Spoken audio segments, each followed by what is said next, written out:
Welcome to this explainer. If you've ever felt that sudden sinking feeling in your stomach when flashing lights appear in your rearview mirror, well, you are definitely not alone. Today we're going to decode the constitutional mechanics behind the two most critical, high-stakes traffic stop situations you can ever face: suspicion of a DUI and request to search your vehicle. We'll be breaking down the exact background, your rights, and the underlying chain of thought reasoning that dictates exactly what you should say when the pressure is on.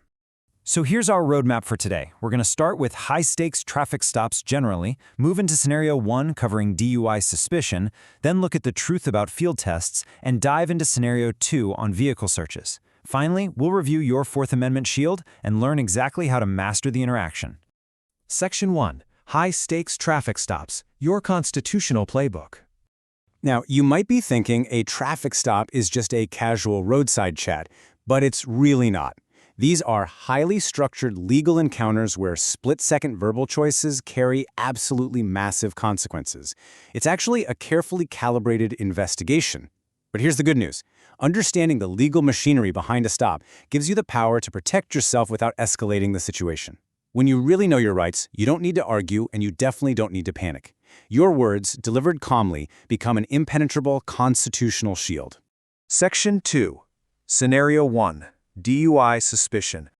Okay, let's start with a scenario that carries potential criminal charges and lasting consequences: suspicion of driving under the influence. This is exactly where traffic law abruptly crosses over into criminal law. If an officer sees you swerving, braking suddenly, or even just driving significantly below the speed limit, they immediately trigger a structured investigative process. The exact second they approach your window, they're hunting for signs of intoxication, and their opening questions are strictly designed to gather evidence against you.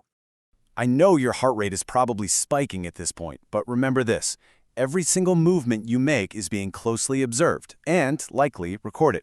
So projecting calm cooperation is your absolute first line of defense. Pull over safely. Keep your hands clearly visible on the steering wheel. Do not reach for anything until you're specifically instructed to, and move slowly. If the officer starts asking about where you've been or if you've been drinking, you can just invoke your Fifth Amendment right. Just say, "I prefer not to answer questions without an attorney present." And that brings us to the really complex strategic trade-off of implied consent laws. Basically, every state has these, meaning by having a driver's license, you implicitly agree to a chemical test if you're arrested. The chain of thought reasoning here is wild. On one hand, refusing a chemical test denies the prosecution their absolute best evidence, your exact blood alcohol contact. But on the other hand, refusing triggers an automatic, severe administrative penalty. We're talking a license suspension ranging anywhere from 90 days to 2 years depending on your state. It's a huge legal gamble. If you make the very specific legal decision to refuse that test, this needs to be your exact, unambiguous script. Any hesitation whatsoever can be legally interpreted as consent. So you have to be clear and say, "Officer, I do not consent to a chemical test," and repeat it if they ask again. Also keep in mind, there's a big difference between a roadside preliminary breath test and the formal machine test at the station. So knowing your own state's specific laws beforehand is absolutely crucial. Section 3. The truth about field tests. Now we're getting into the really fascinating background stuff.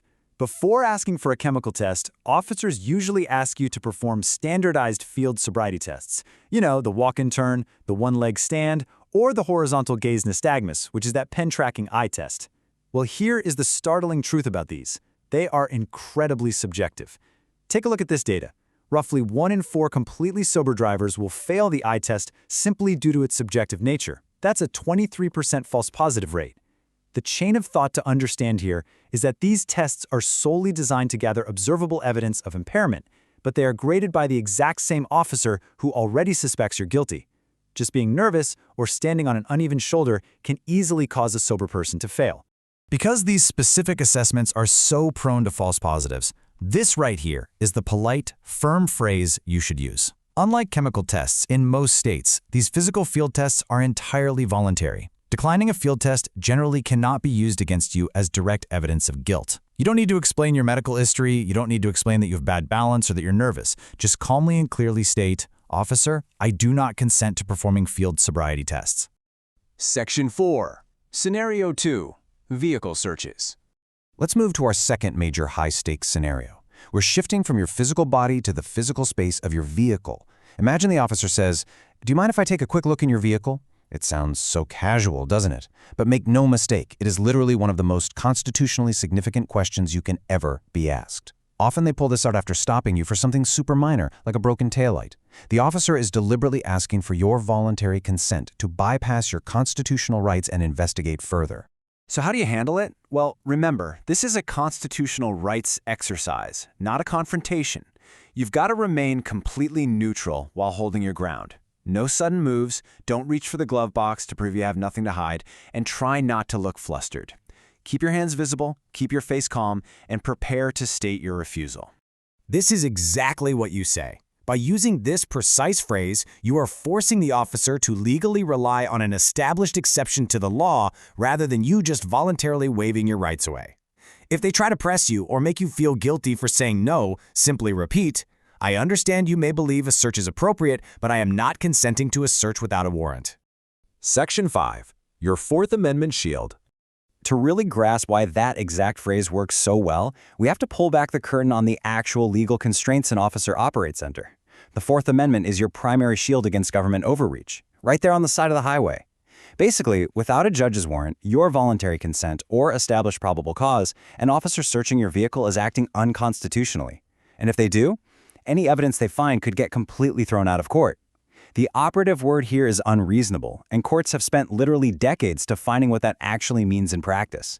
This visual is crucial because there are essentially only 4 legal ways an officer can search your car without a warrant.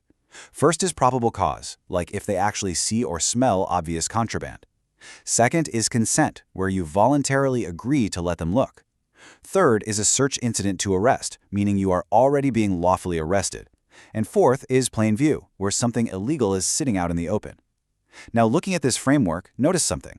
Consent is the only variable on this list that is 100% completely within your control. And here is the ultimate insider knowledge, the most important chain of thought reasoning you can take away from this. If an officer asks for your consent to search your car, it is a massive tell. It means they are actively revealing to you that they don't have the legal grounds, the probable cause, to search it without your help. If they had probable cause, they wouldn't be asking you for permission. They just order you out and tell you they're searching the car. No is a complete legal answer. Innocent people refuse vehicle searches every single day, and refusal is never, ever evidence of guilt. Section 6. Master the interaction. Bringing this all together, surviving these encounters safely really requires a masterclass in combining firm verbal boundaries with strict physical obedience. There's a Supreme Court case called Pennsylvania v. Mims that says you must physically comply if an officer orders you out of the vehicle. But here's the secret to doing that. You physically comply, but you just continue to verbally refuse consent to any searches while you do it. Never, ever physically resist a search, even if you know for a fact it's unlawful. Your verbal objection combined with physical compliance perfectly preserves your rights for the courtroom. And a courtroom is exactly where an unlawful search gets officially suppressed.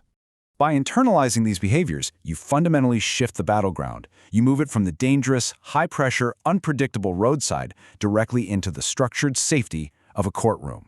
Stay calm, cooperate physically, invoke your 4th, 5th, and 6th Amendments out loud, never volunteer extra information, and write absolutely everything down the very minute you are safely parked.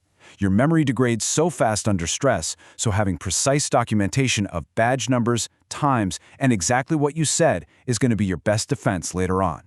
Because look, knowing your rights is one thing, right? But having the calm, ingrained confidence to actually speak them out loud under intense pressure, that changes everything. The preparation you do today is the exact protection you're going to rely on tomorrow. So I challenge you, review this explainer until these specific phrases become second nature. Until next time, stay safe out there, stay informed, and always remember the absolute power of knowing exactly what to say.